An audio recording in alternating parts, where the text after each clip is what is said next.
صبح کی اذان کی مدھم صدا ابھی فضا میں گونج ہی رہی تھی جب فائزہ نے اپنے بستر پر کروٹ لی۔ وہ ہمیشہ کی طرح تہجد کے وقت آنکھ کھول دیتی تھی، جیسے دل نے اندر سے جگا دیا ہو۔ کمرے میں اندھیرا چھایا ہوا تھا، مگر اس اندھیرے میں ایک سکون تھا، ایک تعلق جو وہ صرف اپنے رب سے جوڑ کر محسوس کرتی تھی۔ وہ آہستگی سے اٹھی، آنچل کو سر پر درست کیا، وضو کیا اور جائے نماز بچھا کر کھڑی ہو گئی۔ اس کی آنکھوں سے نمی بہہ رہی تھی، مگر وہ آنسو کسی دکھ سے نہیں، شکر اور محبت کے تھے۔ اس کے دل میں ہمیشہ یہی دعا مچلتی رہتی تھی، یا اللہ میری زندگی تیرے دین کے لیے ہو جائے، مجھے اپنے قرآن کی خدمت کے قابل بنا دے۔ فائزہ محض 16 برس کی لڑکی، مگر اتنی بالغ، اتنی سنجیدہ کہ دیکھنے والا حیرت میں پڑ جائے۔ وہ ان لڑکیوں میں سے نہیں تھی جن کے خواب دلہن بننے، زیور پہننے یا شاپنگ کرنے کے گرد گھومتے ہیں۔ اس کا خواب صرف ایک تھا، قرآن کو پڑھنا، سمجھنا، سکھانا اور اس کے نور کو دوسروں کے دلوں تک پہنچانا۔ ماں تو اس کے بچپن میں ہی وفات پا چکی تھی، یاد بھی دھندلی سی تھی کہ وہ کیسی تھی۔ کبھی کبھار خواب میں آتی تھی، مسکراتی ہوئی، دعا دیتی ہوئی۔ جب ماں کا سایہ سر سے اٹھ گیا تو فائزہ کی چھوٹی سی دنیا اندھیرے میں ڈوب گئی، مگر تب اس کے والد کی ہمشیرہ خالہ زبیدہ بی بی نے اسے اپنے بازوؤں میں لے لیا۔ وہی خالہ جو خود بھی زمانے کے ستم کی ماری ہوئی تھی، مگر محبت کی ایسی دولت رکھتی تھی کہ فائزہ کو کبھی ماں کی کمی محسوس نہ ہونے دی۔ خالہ زبیدہ نے فائزہ کو صرف پالا ہی نہیں تھا، بلکہ اسے سنوارا، پروان چڑھایا، جیسے کوئی مالی پودے کو ہر خطرے سے بچا کر تناور درخت بناتا ہے۔ فائزہ جب 7 سال کی ہوئی تو خالہ اسے قریبی مسجد کی قاریہ کے پاس لے گئیں۔ بس وہ دن اور آج کا دن، قرآن اس کا اوڑھنا بچھونا بن گیا۔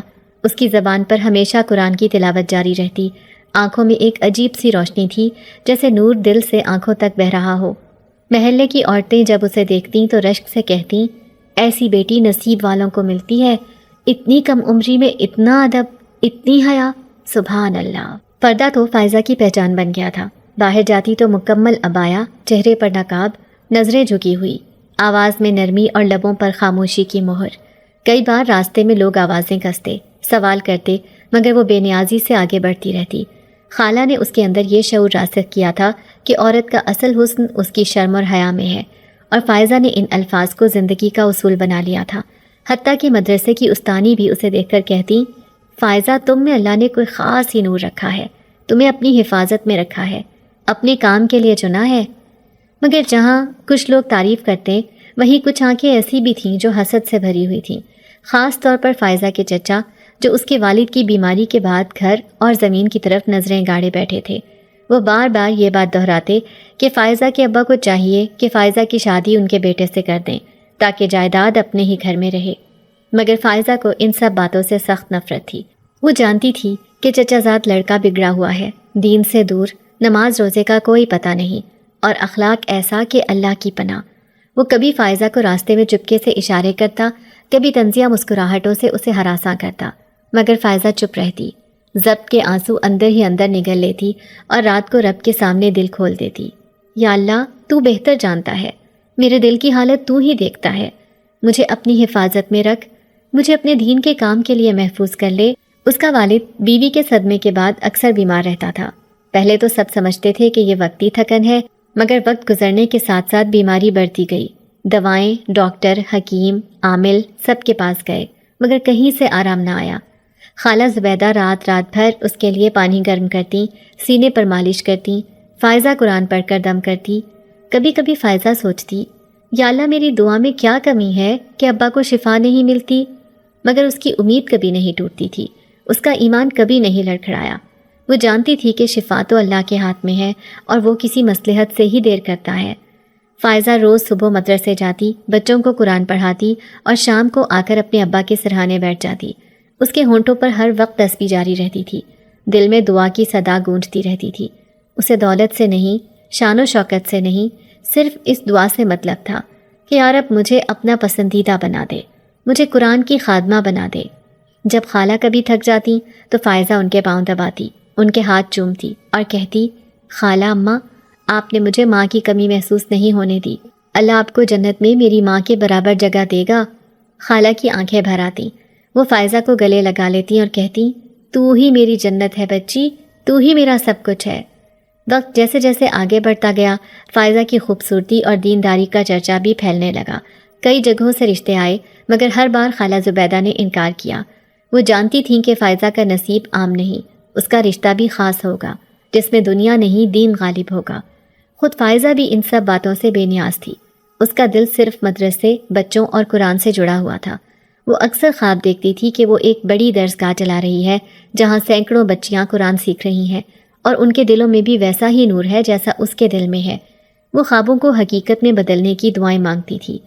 ایسے حالات میں فائزہ کے چچا کے عزائم اور بھی تیز ہو گئے۔ وہ جانتے تھے کہ اگر فائزہ کو آزادی ملی تو وہ اپنی درسگاہ قائم کر لے گی، زمین اس کے نام ہو جائے گی اور ان کے خواب خاک میں مل جائیں گے۔ وہ سازشوں میں لگ گئے، افواہیں پھیلائیں، دباؤ ڈالنے لگے، مگر فائزہ کے ایمان میں ذرا برابر لغزش نہ آئی۔ وہ جانتی تھی کہ ہر سازش، ہر آزمائش اللہ کی طرف سے ایک امتحان ہے، اور جو صبر کرتا ہے وہی کامیاب ہوتا ہے۔ دن معمول کے مطابق ڈھک رہے تھے۔ ایک دن دروازے کی کنڈی لرزش پیدا کرتے ہوئے بجی، جیسے کوئی جان بوجھ کر اس گھر کے سکون کو چیلنج کرنے آیا ہو۔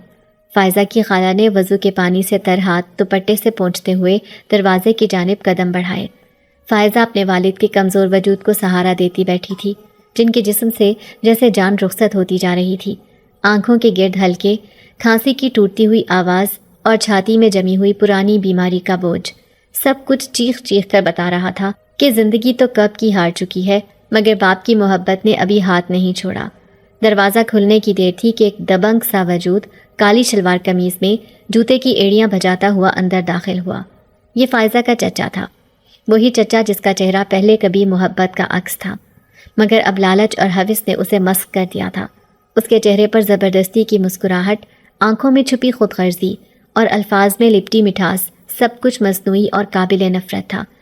اس کے پیچھے اس کا بیٹا طاہر بھی موجود تھا، جس کی آنکھوں میں نہ شرم تھی نہ حیا، صرف غرور، غصہ اور بد تہذیبی کے آثار۔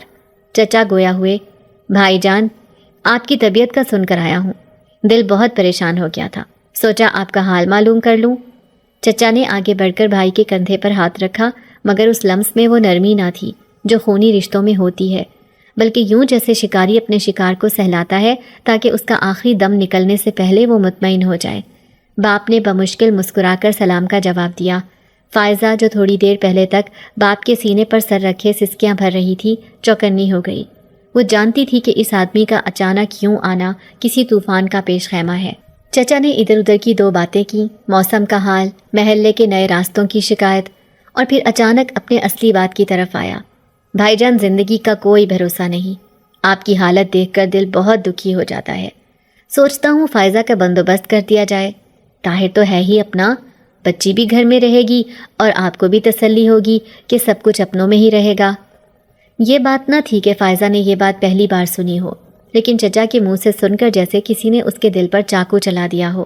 وہ ایک لمحے کو جم گئی، باپ کی طرف دیکھا جن کی آنکھوں میں دکھ اور غصے کی ملی جلی روشنی چمکنے لگی۔ نہیں بھائی، یہ ممکن نہیں، فائزہ بھی قرآن مکمل کر رہی ہے، اسے علم کی طرف لگایا ہے، دنیا داری کے لالچ میں میں اپنی بیٹی کی زندگی برباد نہیں کر سکتا۔ اور ویسے بھی تم جانتے ہو طاہر کی حرکات کیسی ہیں، وہ کوئی دیندار باعمل لڑکا نہیں ہے، نہ اس کی سوچ میں وہ پاکیزگی ہے جو میری بیٹی کو چاہیے۔ یہ سن کر چچا کے چہرے پر جیسے سانپ لوٹنے لگے۔ اس نے نگاہوں کے زاویے بدلے، گردن ذرا جھکائی اور پھر اپنی پرانی چالاکی پر واپس آ گیا۔ بھائی جان، آپ کی طبیعت خراب ہے، آپ کو ہر بات کا اندازہ نہیں ہے، طاہر اب بدل گیا ہے، وقت کے ساتھ سب کچھ سنبھل جاتا ہے، میں تو صرف آپ کی بھلائی چاہتا ہوں، فائزہ کو اپنوں کے گھر میں رکھنا چاہتا ہوں، جائیداد کا مسئلہ بھی سلجھ جائے گا ورنہ بعد میں اجنبی لوگ آ جائیں گے۔ فائزہ کی خالہ اس وقت دروازے کے پاس کھڑی چپ چاپ سب سن رہی تھی۔ اس کا سینہ تیز دھڑکنے لگا۔ وہ جانتی تھی کہ بات صرف طاہر کی شادی کی نہیں بلکہ فائزہ کے حصے پر قبضے کی کوشش ہے۔ وہ تیزی سے اندر آئی اور فائزہ کے پاس بیٹھ کر اس کا ہاتھ تھام لیا جو اب لرز رہا تھا۔ فائزہ کے چہرے پر شدید اذیت اور بے بسی کی پرچھائیاں صاف جھلک رہی تھیں۔ طاہر نے جو اب تک خاموش کھڑا تھا، باپ کا انکار سن کر جیسے بھڑک اٹھا۔ اگر میں نے کچھ غلط کیا تھا تو کیا ہر وقت تانا ہی ملتا رہے گا؟ میں نے کون سا گناہ کیا ہے؟ صرف اتنا چاہا کہ آپ کی بیٹی کو عزت سے اپنا نام دوں، اور آپ ہیں کہ مجھے دھتکار رہے ہیں۔ آپ جیسے نیک بننے والے لوگ ہی بعد میں روتے ہیں کہ بیٹی برباد ہو گئی۔ اس کے الفاظ میں زہر تھا، تلخی تھی اور بے ادبی بھی۔ فائزہ نے سر جھکا لیا اور اس کی آنکھوں سے بے آواز آنسو بہنے لگے۔ اس کے سینے میں ایک گھٹن تھی، جیسے کمرے کی دیواریں اس پر تنگ ہو رہی ہوں۔ خالہ نے فائزہ کو اپنے سینے سے لگایا، اس کی پشت سہلائی اور دھیرے سے بولی، رو نہیں بیٹی، اللہ سب دیکھ رہا ہے، ان کا لالچ ایک دن انہی پر الٹے گا، تم اپنی جگہ پر قائم رہو۔ باپ نے ہاتھ کے اشارے سے چچا کو جانے کا کہا۔ میں بیمار ضرور ہوں مگر بیٹی کی عزت پر سودا نہیں کر سکتا۔ طاہر کی نیت مجھے صاف دکھتی ہے، اگر میں مر بھی گیا تو فائزہ کی عزت کا محافظ اللہ ہے، تم نہیں۔ چچا کی آنکھوں میں اب بے بسی کے ساتھ غصہ بھی شامل ہو چکا تھا۔ وہ بھنایا ہوا اٹھا اور دروازے کی طرف بڑھتے ہوئے بولا، ٹھیک ہے بھائی جان، جب قسمت تمہیں سمجھائے گی تب بہت دیر ہو چکی ہوگی۔ دروازہ دھماکے سے بند ہوا اور فائزہ جیسے اس آواز سے لرز گئی۔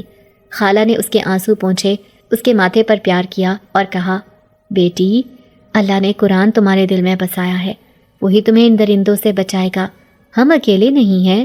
فائزہ نے آنکھیں بند کر لیں جیسے وہ خود کو پھر سے سنبھالنے کی کوشش کر رہی ہو، مگر دل میں ایک خوف سا بیٹھ گیا تھا، ایک بے چینی جو اسے راتوں کو جاگنے پر مجبور کرنے لگی اور جو شاید اس کی زندگی کی داستان کا پہلا زخم تھا۔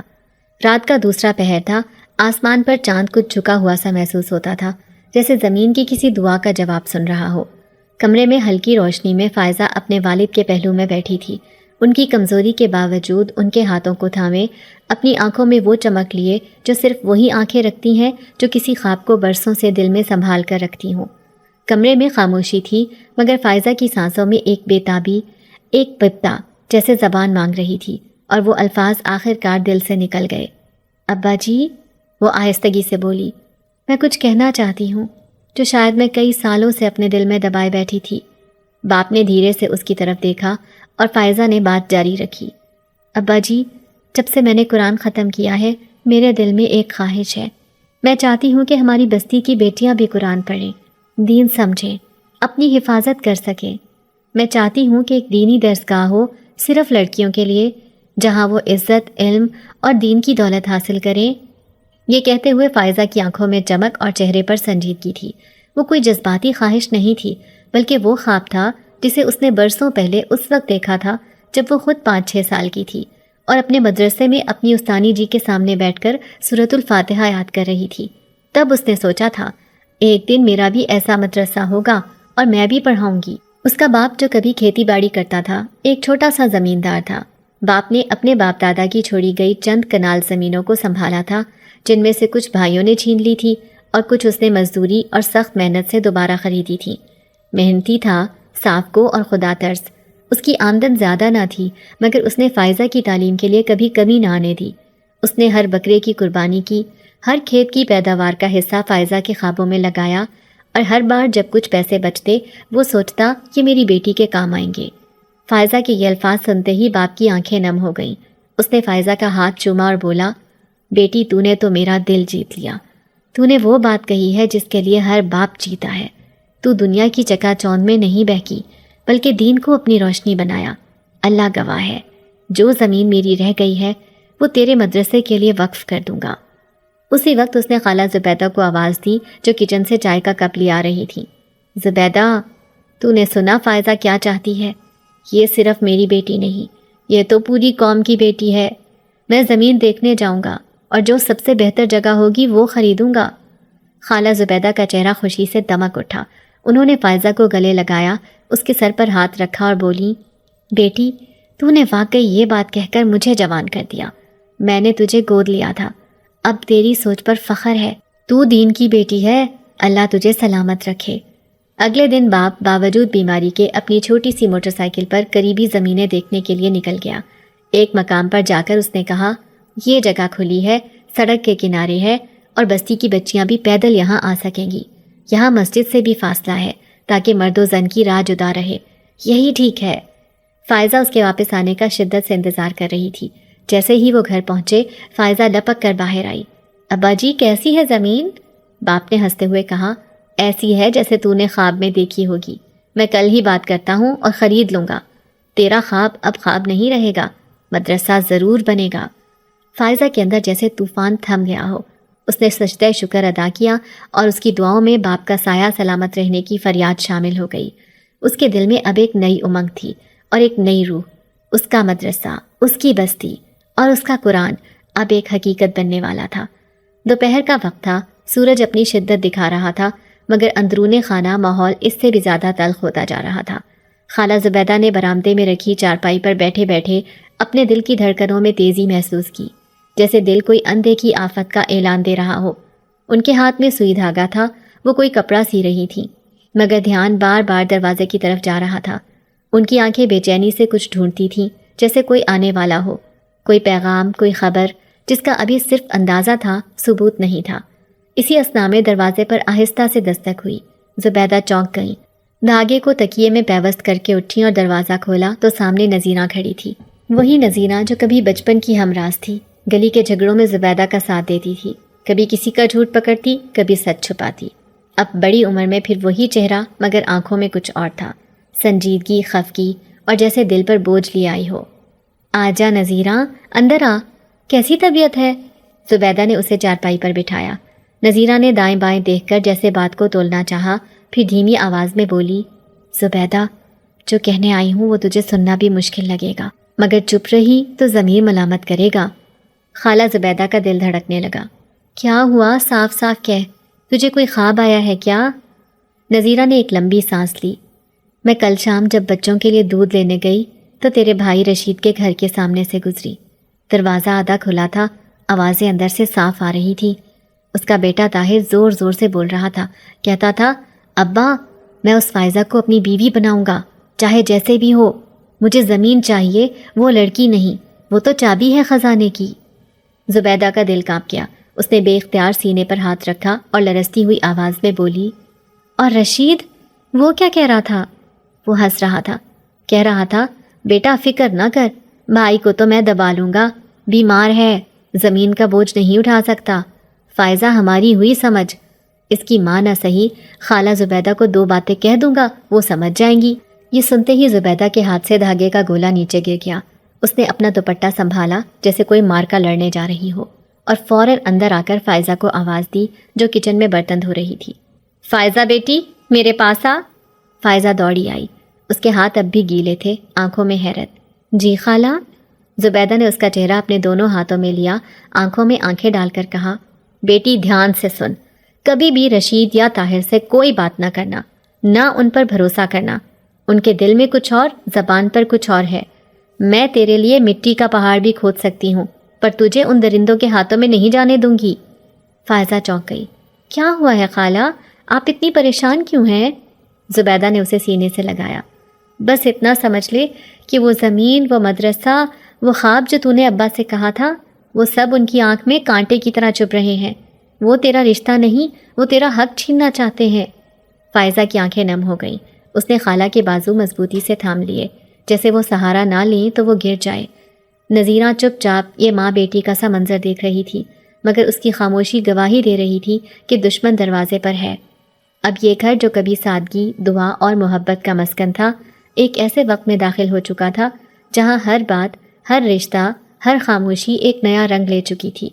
فائزہ کی دعاؤں میں اب صرف خواب کی تکمیل نہیں تھی، بلکہ دشمنوں سے بچاؤ بھی تھا۔ اگلے دن آسمان پر سورج نیم دھوپ میں ڈوبا ہوا تھا، گھر کی دہلیز پر چمچماتی روشنی کی کرنیں پڑ رہی تھیں، گویا قدرت نے خوشی کا لباس اڑا دیا ہو۔ فائزہ کے والد آج ہی وہ زمین خرید کر واپس آئے تھے جو فائزہ کے دینی مدرسے کے خواب کو تعبیر دینے والی تھی۔ خالہ زبیدہ نے چینی میں چمچ بھر بھر کر ڈالی تھی اور فائزہ کو آواز دی تھی، بیٹا، جا کے گڑ کی ڈلی بھی لے آ، تیرا ابا آیا ہے، آج گھر میں میٹھا ہونا چاہیے، یہ خوشی کم نہیں۔ فائزہ دوپٹہ سنبھالتی، آنکھوں میں خوشی کے جگنو لیے بھاگی تھی، اور واپسی پر جب وہ پلیٹ میں گڑ رکھ کر اپنے ابا کے آگے آئی تو ان کے چہرے پر ایک عجیب سی تھکن اور خاموشی تھی۔ فائزہ نے ہاتھ بڑھایا، ابا یہ دیکھیں، آپ کی بیٹی کے خواب کی پہلی اینٹ رکھ دی گئی، آپ کا سایہ رہے گا تو دیواریں بھی اٹھیں گی اور چھت بھی۔ فائزہ کے والد مسکرائے تو تھے، مگر مسکراہٹ آنکھوں تک نہیں پہنچی۔ انہوں نے بیٹی کے سر پر ہاتھ رکھا، جیسے کچھ کہنا چاہتے ہوں مگر الفاظ حلق میں اٹک گئے ہوں۔ اچانک دروازے پر رشید آ گیا، بغل میں ایک چھوٹا سا رومال، چہرے پر بناوٹی اپنائیت، آنکھوں میں کچھ اور۔ بھائی سلام، ایک ضروری بات کرنی ہے، آؤ باہر چلیں، تھوڑی دیر چائے پیتے ہیں۔ فائزہ کے والد نے خالہ کی طرف دیکھا، پھر دھیرے سے بولے، یہیں کہہ لو، کیا بات ہے؟ رشید نے بے چینی سے ارد گرد دیکھا۔ یہاں نہیں بھائی جان، باہر بیٹھ کر بات کریں گے۔ یہ گھر کی بات نہیں ہے، تھوڑی دیر ہی کی تو بات ہے، آپ کا وقت ضائع نہیں کروں گا۔ خالہ زبیدہ نے کچھ کہنا چاہا مگر فائزہ کے والد نے خالہ کے اشارے کو نظر انداز کرتے ہوئے آہستہ آہستہ چپل پہنی، کمر سیدھی کی اور رشید کے ساتھ باہر نکل گئے۔ فائزہ دروازے کی اوٹ میں کھڑی چھوٹے دل سے کچھ بڑا محسوس کر رہی تھی۔ رشید کا یوں آنا، بات کو الگ لے جانا اور ابا کا چپ چاپ چلے جانا کچھ تو غلط تھا۔ رات کا وقت تھا، اندھیرے نے پورے گھر کو اپنی آغوش میں لے لیا تھا۔ ایک پرانا فانوس ہولے ہولے جھول رہا تھا جیسے ہواؤں کو سن کر خوف زدہ ہو۔ جب فائزہ کے والد واپس آئے تو ان کی آنکھوں کے نیچے ہلکے گہرے ہو چکے تھے، چہرہ زرد اور چلنے میں لڑکھڑاہٹ سی تھی۔ وہ بغیر کسی سے بات کیے اندر کمرے میں جا کر بستر پر لیٹ گئے۔ فائزہ ان کے پیچھے پیچھے گئی۔ ابا کچھ کھائیں گے؟ انہوں نے سر ہلایا۔ نہیں بیٹی، بس ذرا تھکن ہے، سو لوں۔ مگر جیسے جیسے وقت گزرتا گیا ان کی سانسوں میں کھچاؤ آتا گیا۔ فائزہ نے پانی پلانا چاہا تو ان کے لب خشک تھے، نبض ڈولتی اور پسینے کے قطرے ماتھے پر چمکنے لگے۔ خالہ زبیدہ بھاگی، ہمسایوں کو بلایا، حکیم کو لانے گئی، مگر جیسے جیسے منٹ گزرتے گئے فائزہ کے ابا کا جسم بے جان ہوتا گیا۔ نہیں ابا، فائزہ چیخ پڑی، ابھی تو مدرسے کی زمین خریدی تھی آپ نے، ابھی تو میں نے خواب دیکھنا شروع کیا تھا ابا، مجھے تنہا نہ چھوڑیں۔ خالہ زبیدہ نے فائزہ کو باہوں میں لے لیا مگر ان کے اپنے آنسو بہہ رہے تھے۔ صبر کرو بیٹی، اللہ کی رضا۔ مگر فائزہ اب صبر سے آگے نکل چکی تھی۔ اس کی آنکھیں رشید کے چہرے کو ذہن میں لا رہی تھیں۔ چائے پر لے جانا، بات گھر سے باہر کرنا اور ابا کی اچانک موت، یہ سب قدرتی نہیں تھا، وہ زہر تھا، سازش تھی، اور نشانہ وہ خود تھی۔ خالہ یہ قدرتی موت نہیں تھی، یہ میرے مدرسے کے خواب کا قتل تھا۔ خالہ زبیدہ کچھ لمحوں تک چپ رہیں، پھر آہستہ سے بولی، مجھے بھی کچھ ایسا ہی شک ہے فائزہ بیٹی، مگر ابھی تو ہم بے بس ہیں، ہمیں ہمت سے چلنا ہوگا۔ یہ لوگ چاہتے ہیں تو کمزور ہو، لیکن تو نہیں ہوگی۔ جنازے کے دن رشید سب سے آگے کھڑا تھا، کندھا دینے کی آڑ میں سر جھکائے، مگر فائزہ کی نظریں مسلسل اس کے چہرے پر جمی تھی۔ اسے معلوم ہو چکا تھا کہ وہ صرف یتیم نہیں ہوئی بلکہ اب دشمنوں کے نرغے میں بھی آ چکی ہے۔ رات کی تنہائی میں جب گھر کے در و دیوار پر سکوت کا قبضہ ہوتا ہے، جب ہوا بھی دھیرے سے سانس لیتی ہے، تب وہ خاموشی سب سے زیادہ چیختی ہے جو کسی دکھ کی علامت بن کر پھیلتی ہے۔ فائزہ کے گھر میں وہی خاموشی ٹھہر گئی تھی۔ دروازے کا پردہ بھی ہلتا تو وہ چونک جاتی، خالہ زبیدہ کی آہٹ سنتی تو دل دھڑکنے لگتا۔ باپ کا سایہ ختم ہو چکا تھا اور اب ہر طرف اندیشے تھے۔ دفن کے تیسرے دن رشید کا پھر سے آ جانا خالہ زبیدہ کو بھی پریشان کر گیا۔ وہ دروازے پر آ کر بلا اجازت اندر چلا آیا، ماتھے پر غم کا جالی سایہ، ہاتھ میں تسبیح جیسے ولی اللہ ہو، اور آنکھوں میں وہی لالچ جو پہلے دن سے چمک رہا تھا۔ فائزہ بیٹی کہاں ہے؟ اس نے گھومتے ہوئے آنکھوں سے گھر کا جائزہ لیا۔ خالہ زبیدہ نے سختی سے کہا، وہ اندر ہے، آرام کر رہی ہے، تمہیں کچھ کہنا ہے تو مجھ سے کہو۔ رشید مسکرایا، لیکن وہ مسکراہٹ ایسی تھی جیسے سانپ کے منہ میں دودھ۔ آپ سے کیا پردہ خالہ زبیدہ، اب بھائی جان کی جائیداد ہے، اس کا کوئی اور وارث تو ہے نہیں، بیٹی ہی ہے اور ہم بھی تو سگے ہیں، خون کے رشتے۔ اگر طاہر سے اس کا رشتہ جوڑ دیا جائے تو سب کچھ خاندان میں رہے گا، آپ کے بھی کام آئے گا، ہم بھی سنبھال لیں گے بیٹی کو۔ خالہ زبیدہ جیسے زمین میں گڑ گئی، آنکھیں تیز ہو گئیں اور آواز میں لرزش آ گئی۔ بیٹی کوئی بکری ہے یا جائیداد کا سامان؟ نہیں خالہ، یہ تو سمجھداری کی بات ہے، ہم آپ کو عزت دینا چاہتے ہیں۔ طاہر کا مزاج آپ کو معلوم ہے تھوڑا سخت ہے، مگر اب سدھر رہا ہے۔ تبھی فائزہ دروازے کے پیچھے سے باہر نکلی۔ اس کی آنکھیں سوجی ہوئی تھیں مگر چہرہ پتھر جیسا۔ چچا، میرے ابا مرے نہیں، قتل کیے گئے ہیں، اور آپ جیسے لوگ ہی قاتلوں کی صف میں کھڑے تھے۔ رشید کا رنگ بدل گیا۔ کیا بکواس ہے، میں تمہارے ابا کا بھائی ہوں۔ نہیں، آپ لالچی ہیں، جائیداد کے بھوکے۔ میرے ابا کو آپ نے اپنے بیٹے کے لیے راستے سے ہٹایا، آپ جانتے تھے وہ میری شادی زبردستی نہیں کرے گا، اس لیے اسے مٹا دیا۔ رشید غصے سے آگے بڑھا۔ بہت زبان چلنے لگی ہے تمہاری۔ مگر خالہ زبیدہ دیوار کے ساتھ کھڑی ہو گئی، دونوں ہاتھ پھیلائے۔ ہاتھ لگایا نا بچی کو تو یہی محلہ تمہیں تھوکتا ہوا دیکھے گا، تمہارے کالے کرتوت اب نہیں چھپیں گے۔ رشید دانت پیستا ہوا پیچھے ہٹا۔ یاد رکھنا، تم دونوں اکیلی ہو، اب کوئی مدد کرنے والا نہیں ہوگا تمہارا۔ اور وہ دروازہ زور سے پٹخ کر چلا گیا۔ اس کے جانے کے بعد خالہ زبیدہ نے کانپتی ہوئی فائزہ کو سینے سے لگا لیا۔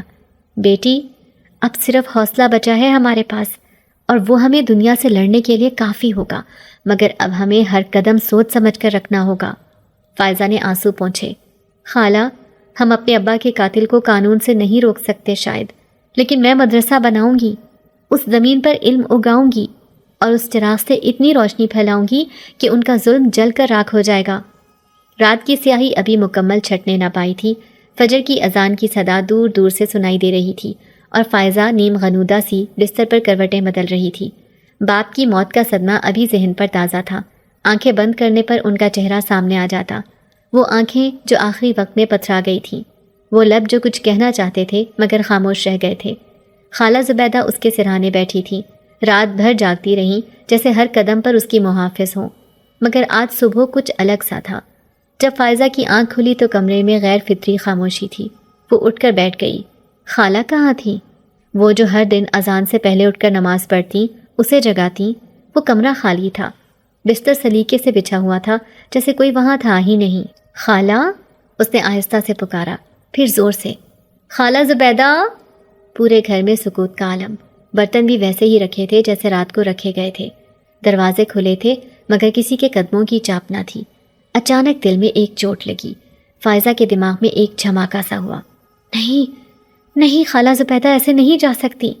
وہ باہر دوڑی، گلی میں جھانکا، پڑوسیوں کے دروازے بند تھے، دکانوں پر صفائی ہو رہی تھی۔ اس کا دل دھڑکنے لگا جیسے کوئی بھاری آندھی اس کی چھاتی پر بیٹھ گئی ہو۔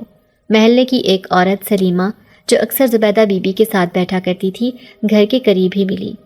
بیٹی، صبح ہی ایک گاڑی آئی تھی، 2 آدمی تھے، خالہ کو ساتھ لے گئے۔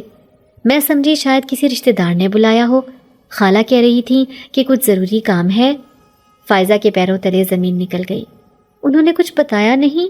خالہ نے کچھ کہا آپ سے؟ سلیمہ نظریں چرا کر بولی، نہیں، بس اتنا کہا کہ بس ابھی جا رہی ہوں، پر مجھے کچھ عجیب سا لگا۔ فائزہ نے وہیں گلی کے بیچ میں کھڑے ہو کر اپنی نبضیں سنبھالنے کی کوشش کی۔ وہ اب تنہا تھی، باپ جا چکا تھا اور اب خالہ۔ دل نے صاف کہا، یہ خالہ کی مرضی سے نہیں ہوا، یہ رشید چچا کی ہی چال ہے۔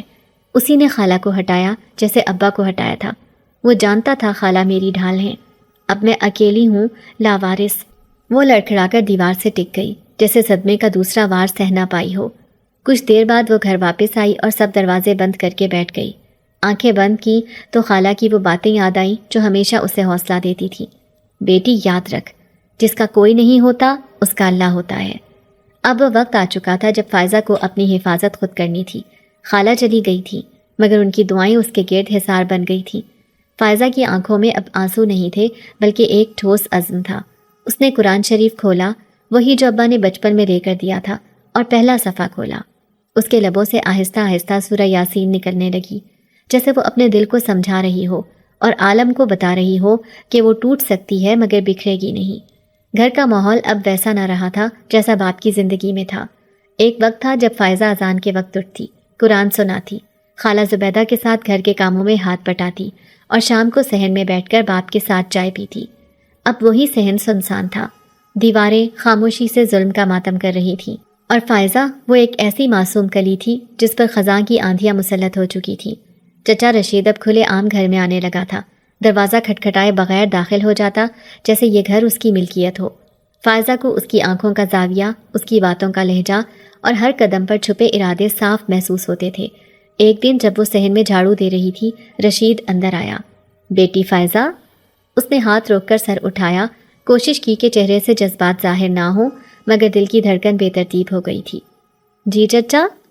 رشید آہستہ آہستہ قدم بڑھاتا اس کے قریب آیا۔ بیٹی، اب تو تم جانتی ہو حالات کیسے ہیں۔ تمہارے ابا نے زمین خریدی تھی، وہ بھی ابھی کاغذوں میں ہے، اور ابا کی جائیداد، سب کچھ تمہارے نام ہے، مگر تم تنہا ہو۔ عورت اکیلی کب تک سنبھال سکتی ہے؟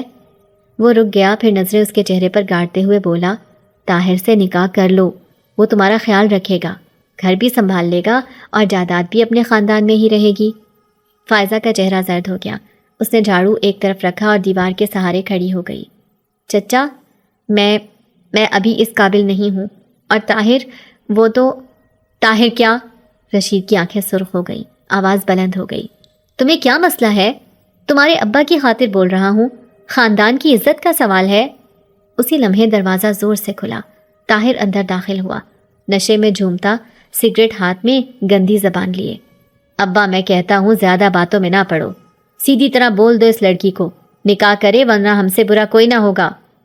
فائزہ پیچھے ہٹ گئی جیسے سانپ سامنے آ گیا ہو۔ طاہر اس کے قریب آیا، آنکھوں میں وحشت تھی۔ بچپن سے تیرا ارمان تھا، اب اگر تو نہیں مانی تو یاد رکھ اس گھر میں تجھے قبر بنا دیں گے۔ فائزہ کی سانسیں اکھڑنے لگی، ہاتھ کانپنے لگے۔ وہ دیوار کے ساتھ لگ کر کھڑی رہی مگر ہمت نہ توڑی۔ مجھے میرے رب پر بھروسہ ہے، جو عورت یتیم ہو، بے سہارا ہو، اللہ اس کا ولی ہوتا ہے۔ رشید نے دانت پیستے ہوئے طاہر کو پیچھے رہنے کا اشارہ کیا۔ چلو یہاں سے، یہ لڑکی اب ضد پر ہے، مگر ہم اس کا علاج جانتے ہیں۔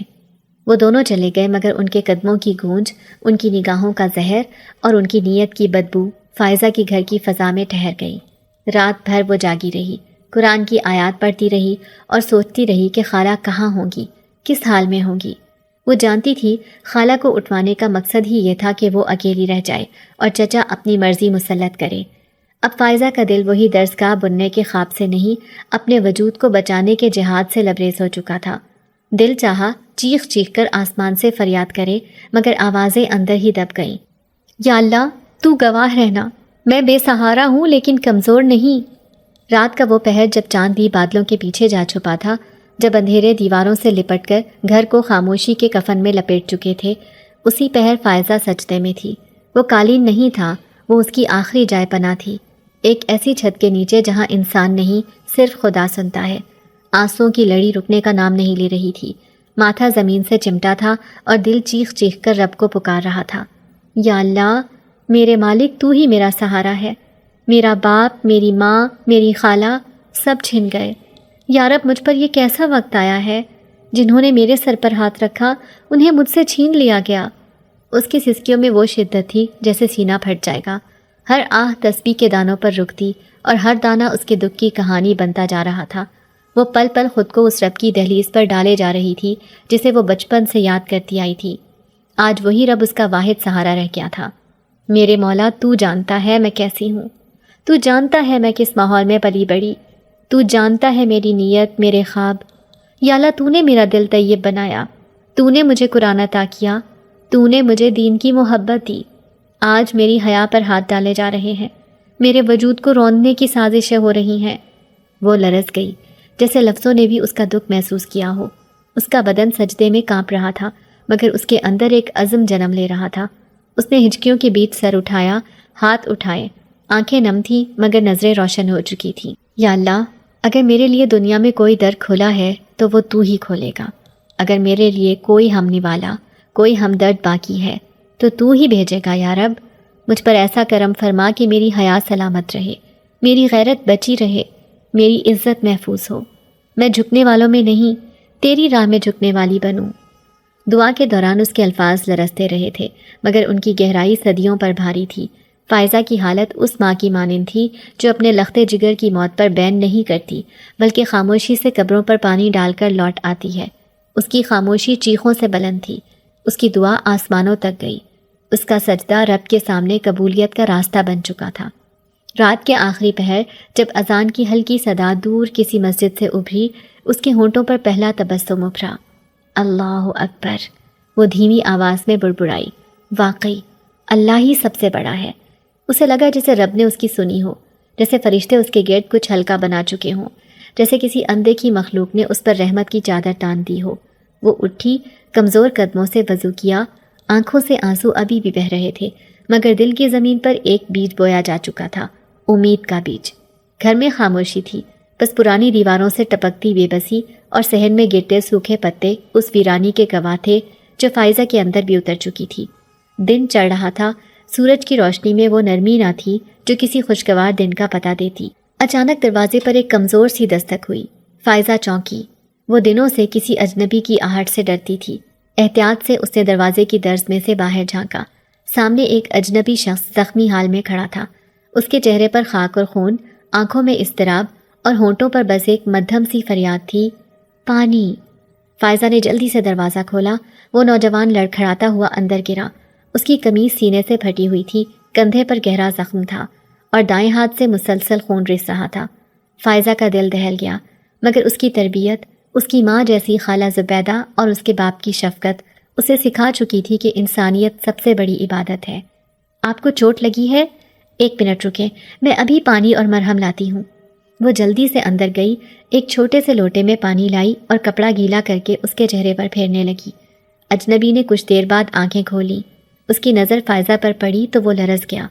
مجھے پناہ چاہیے، میں بھاگ رہا ہوں، دشمن میرے پیچھے ہیں، اگر آپ نے مجھے باہر نکالا تو میں مارا جاؤں گا۔ جب تک زخم بھر نہ جائیں مجھے یہیں چھپا لیں۔ فائزہ کی آنکھیں حیرت سے پھیل گئیں مگر چہرے پر وہی پرسکون نرمی۔ آپ آرام سے لیٹ جائیں اور فکر نہ کریں، میں کسی کو کچھ نہیں بتاؤں گی۔ وہ اسے سہارا دے کر گھر کے پچھلے کمرے میں لے گئی جو برسوں سے بند پڑا تھا۔ چھت سے کچھ ڈالے لٹک رہے تھے، فرش پر گرد جمی ہوئی تھی مگر دروازہ مضبوط تھا اور کھڑکی اندر سے بند ہو سکتی تھی۔ فائزہ نے بستر بچھایا، پنکھا رکھا اور فوراً مرہم پٹی کرنے بیٹھ گئی۔ اس نے خاموشی سے اس کے زخم صاف کیے، کپڑے کی پٹی سے خون کو روکنے کی کوشش کی۔ آپ کا نام؟ وہ کچھ جھجک کے ساتھ بولی۔ یوسف۔ کیا آپ کا گھر یہاں آس پاس ہے؟ نہیں، میرا تعلق دور کے علاقے سے ہے، کچھ طاقتور لوگ میرے پیچھے لگے ہیں۔ میں نے ان کے ظلم کے خلاف آواز بلند کی، اب وہ مجھے خاموش کرنا چاہتے ہیں۔ فائزہ نے غور سے اس کے چہرے کو دیکھا۔ اس کی آنکھوں میں نہ وحشت تھی نہ فریب، بس ایک سچائی جو درد کے ساتھ جھانک رہی تھی۔ وہ کچھ لمحے خاموش رہی، پھر صرف اتنا کہا، میں آپ کی حفاظت کا وعدہ تو نہیں کرتی مگر جب تک میری دعائیں اور ہمت ساتھ ہیں آپ کو اکیلا نہیں چھوڑوں گی۔ یوسف کی آنکھیں بھر آئیں۔ وہ پہلی بار کسی کے سامنے کمزور ہوا تھا۔ وہ جو مردوں کی بستی میں اپنوں کے ہاتھوں زخمی ہوا تھا، آج ایک تنہا لڑکی کے ہمدرد دل میں پناہ پا رہا تھا۔ رات کو فائزہ نے اسے ہلکی سی کھچڑی دی، دوا دی اور کمرے کا دروازہ اندر سے بند کر دیا۔ یہ کمرہ آج سے آپ کا ہے اور راز بھی۔ پھر وہ اپنے سجدے میں جا بیٹھی۔ یا اللہ، یہ کیسا امتحان ہے؟ جو تیرے نام پر میں نے اس در کو کھولا ہے اسے اپنی امان میں رکھ، اور اگر یہ شخص جھوٹا ہے تو مجھے محفوظ رکھ، اگر سچا ہے تو میری خدمت کو قبول فرما۔ اگلی رات سرد تھی اور خاموشی کسی بھاری لحاف کے مانند فائزہ کے گھر پر چھائی ہوئی تھی۔ پرانے پنکھے کی گھوں گھوں، دیوار پر لٹکی گھڑی کی سوئیاں اور کہیں دور کتے کے بھونکنے کی آواز، سب کچھ ایسا لگتا تھا جیسے کائنات سانس روکے فائزہ کے اگلے قدم کا انتظار کر رہی ہو۔ فائزہ نے معمول کے مطابق یوسف کے لیے کھچڑی بنائی، گرم پانی اور دوا ساتھ لی اور پیچھے کے کمرے کی طرف بڑھ گئی۔ مگر آج قدموں میں ایک ہچکچاہٹ تھی، شاید دل میں کوئی سوال تھا یا اس خاموش اجنبی کے چہرے پر چھپے درد کے پیچھے کی کہانی جاننے کی بے چینی۔ کمرے میں داخل ہوئی تو یوسف جاگ رہا تھا، دیوار سے ٹیک لگائے۔ زخموں کی شدت کچھ کم ہوئی تھی مگر چہرے پر ایک اور طرح کا بوجھ تھا، جیسے وہ نہ صرف جسم میں بلکہ اپنی یادوں کے زہر میں بھی جل رہا ہو۔ طبیعت کیسی ہے آج؟ فائزہ نے نرم لہجے میں پوچھا۔ یوسف نے خاموشی سے سر ہلایا۔ آپ نے دوا لی تھی نا؟ ہاں، آپ جیسا درد سے نڈھال شخص بھی اگر مجھ پر اعتبار کرے تو شاید میں اس قابل ہوں کہ سچ سن سکوں۔ یہ جملہ یوسف کے دل میں گونج گیا۔ اس نے سر جھکایا اور چند لمحے بعد دھیرے دھیرے اپنی کہانی سنانے لگا۔ میرا نام یوسف ابراہیم ہے، میں ایک مقامی مدرسے میں استاد تھا۔ وہاں کے نظام میں کرپشن، ظلم اور طالب علموں کے ساتھ غیر انسانی سلوک دیکھ کر میں نے سوال اٹھایا۔ پہلے مجھے نظر انداز کیا گیا، پھر دھمکیاں ملی، اور پھر ایک دن جب میں نے علاقے کے خطیب کے خلاف عدالت میں جانے کا اعلان کیا تو میری موت کا فیصلہ ہو گیا۔ ایک رات جب میں اپنے کمرے میں تھا مجھ پر حملہ کیا گیا، اللہ نے بچا لیا۔ میں زخمی حالت میں بھاگتا رہا اور آخر کار اس ویران علاقے میں آپ کے دروازے تک پہنچ گیا۔ فائزہ نے خاموشی سے پوری بات سنی۔ اس کے چہرے پر نہ تعجب تھا نہ خوف، صرف ایک گہرا دکھ۔ تو آپ بھی انہی لوگوں کی طرح ظلم کے ہاتھوں بے گھر ہوئے ہیں جیسے میں؟ یوسف نے چونک کر اسے دیکھا۔ آپ؟ فائزہ کی آنکھوں میں درد کی جھیلیں لرزنے لگیں۔ میرے والد کا قتل میرے چچا نے کیا تاکہ وہ میرے مدرسے کے خواب کو دبا سکیں اور ساری زمین ہتھیا سکیں۔ میری خالہ کو بھی اغوا کروا لیا۔ اب مجھے تنہا کر کے وہ چاہتے ہیں کہ میں ان کے بیٹے سے نکاح کر لوں تاکہ میرے باپ کی جائیداد ان کے ہاتھ آ جائے۔ یوسف کچھ لمحے خاموش رہا، جیسے اندر کچھ ٹوٹا ہو۔ ہم دونوں کو کسی اور نے نہیں، اپنوں نے بے گھر کیا ہے۔ فائزہ نے آنکھوں کی نمی صاف کی اور جیسے دل سے ایک گہرا فیصلہ کر لیا۔ جب تک آپ کا زخم بھر نہ جائے، جب تک آپ کا دشمن آپ کے پیچھے ہے، اور جب تک مجھے اپنے خواب کی حفاظت کرنی ہے، ہم دونوں اس خاموش گھر میں ایک دوسرے کے ہمراز بنے رہیں گے۔ یوسف کی آنکھوں میں ایک نمی سی چھا گئی۔ اگر میں جی گیا تو آپ کا خواب صرف خواب نہیں رہے گا۔ فائزہ نے پہلی بار دل سے مسکرا کر کہا، میں خواب دیکھتی ہوں اور دعا کرتی ہوں ایک دن خواب بھی سچ ہوں گے، اور دعائیں بھی۔ رات کے سناٹے میں جب فائزہ سجدے سے اٹھی دل کچھ مطمئن تھا۔ یوسف دوسرے کمرے میں تھا اور گھر کی فضا میں کچھ عجیب سی سکون کی لہر تھی، جیسے دعا قبول ہو چکی ہو، مگر تقدیر کو چین کہاں۔ عین اسی وقت دروازہ زور سے پیٹا گیا۔ فائزہ کے دل کی دھڑکن تیز ہو گئی۔ کھڑکی سے جھانکا تو طاہر چہرے پر غصے کی لالی لیے 2 آدمیوں کے ساتھ باہر کھڑا تھا۔ دروازہ کھولو فائزہ، طاہر چیخا، مجھے پتا ہے تم نے کسی کو پناہ دی ہے۔ فائزہ پیچھے ہٹی مگر طاہر نے دروازہ توڑ دیا۔ 2 مرد اندر گھس آئے۔ یوسف جیسے ہی دروازے پر آیا طاہر نے اس پر حملہ کر دیا، ہاتھ میں چھری تھی۔ آج تیری کہانی ختم، طاہر دھاڑا، مگر جیسے ہی چھری یوسف کے جسم کے قریب آئی ایک زوردار روشنی سی پھیلی۔ یوسف کی آنکھیں سرخ ہو گئیں، اس کا وجود لمحے بھر کو بلند ہوا اور طاہر کے ہاتھ سے چھری گر گئی، جیسے کسی انجانی طاقت نے اسے ہوا میں اچھال کر دیوار سے دے مارا ہو۔ طاہر تڑپنے لگا، اس کے ساتھی بھاگ کھڑے ہوئے۔ فائزہ دم بخود کھڑی تھی، آواز حلق میں اٹکی ہوئی۔ یہ کیا تھا؟ وہ پھٹی پھٹی آنکھوں سے بولی۔ یوسف نے آہستہ سے رخ موڑا، آواز میں گہرائی اور درد تھا۔ میں انسان نہیں ہوں فائزہ، میں جن ذات ہوں، ایک ایسی مخلوق جو انسانوں کے درمیان رہتی ہے، ان جیسی شکل، ان جیسے جذبات، مگر طاقت ہماری ازل سے مختلف ہے۔ میں تمہارے دروازے پر اتفاق سے نہیں آیا تھا، تمہاری دعا نے مجھے کھینچا تھا، میں تمہیں تمہارے رب کے حکم سے پکارا گیا ہوں۔ فائزہ کی آنکھوں سے آنسو بہنے لگے۔ یوسف نے قدم آگے بڑھایا مگر ادب سے فاصلہ رکھا۔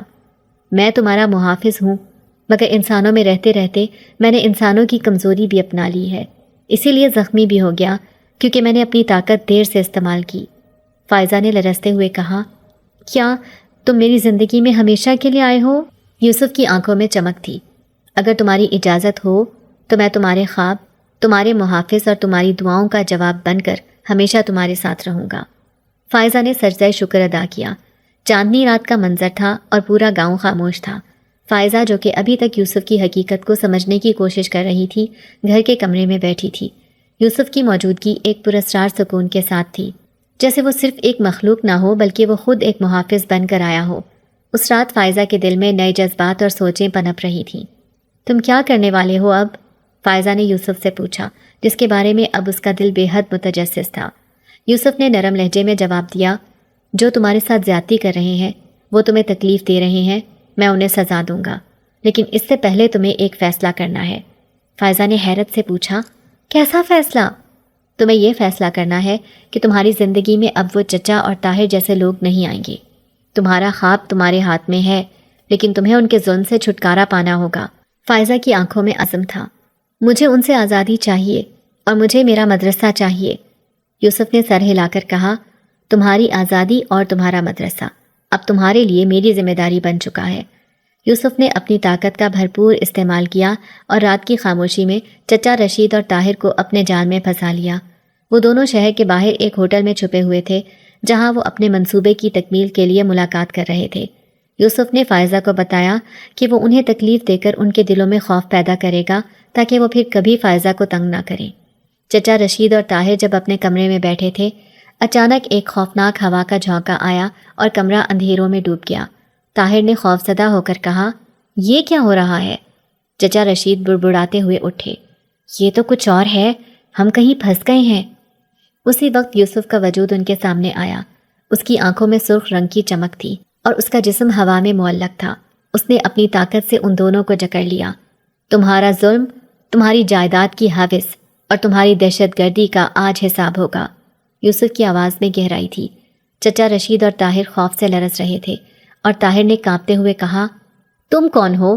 ہم نے تمہیں کچھ نہیں کہا۔ تمہارا ظلم فائزہ اور اس کے والدین کے ساتھ تھا۔ تم نے ایک بے گناہ لڑکی کو اپنی حوث کا شکار بنایا۔ آج تمہیں تمہاری سزا ملے گی، یوسف نے کہا، اور اس کے بعد دونوں کی نظریں چمکی۔ یوسف نے اپنی طاقت سے ان کے دلوں میں خوف پیدا کیا۔ رشید اور طاہر زمین پر گر گئے اور ان کی حالت ایسی ہو گئی کہ وہ زندگی بھر فائزہ کے سامنے آ کر اس کے بارے میں کچھ نہیں کہہ سکے۔ چچا اور طاہر کو سزا دینے کے بعد یوسف نے فائزہ سے کہا کہ اب وہ اپنے خواب کی تکمیل کر سکتی ہے۔ اس نے اپنی تمام توانائی سے وہ زمین خریدی جو فائزہ کے والد نے اس کے لیے منتخب کی تھی۔ وہ زمین اب مدرسے کے لیے وقف ہو چکی تھی۔ فائزہ نے یہ منظر دیکھا کہ وہی زمین جو کبھی اس کے والد نے خریدی تھی آج اس کے ہاتھوں میں ہے۔ اور اب وہاں قرآن پڑھنے والی لڑکیاں بیٹھ کر اپنے خوابوں کو حقیقت میں بدلنے جا رہی تھیں۔ یہ مدرسہ تمہارے والد کا خواب تھا اور یہ تمہارا خواب ہے فائزہ۔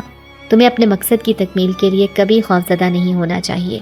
تمہاری دعائیں تمہارے ساتھ ہیں، یوسف نے کہا۔ فائزہ کی آنکھوں میں اشکوں کی ایک لہر تھی، مگر اس کا دل سکون سے بھر چکا تھا۔ اس نے اپنا ہاتھ بلند کیا اور ایک دعا کی کہ اللہ اس کا راستہ ہمیشہ روشن رکھے۔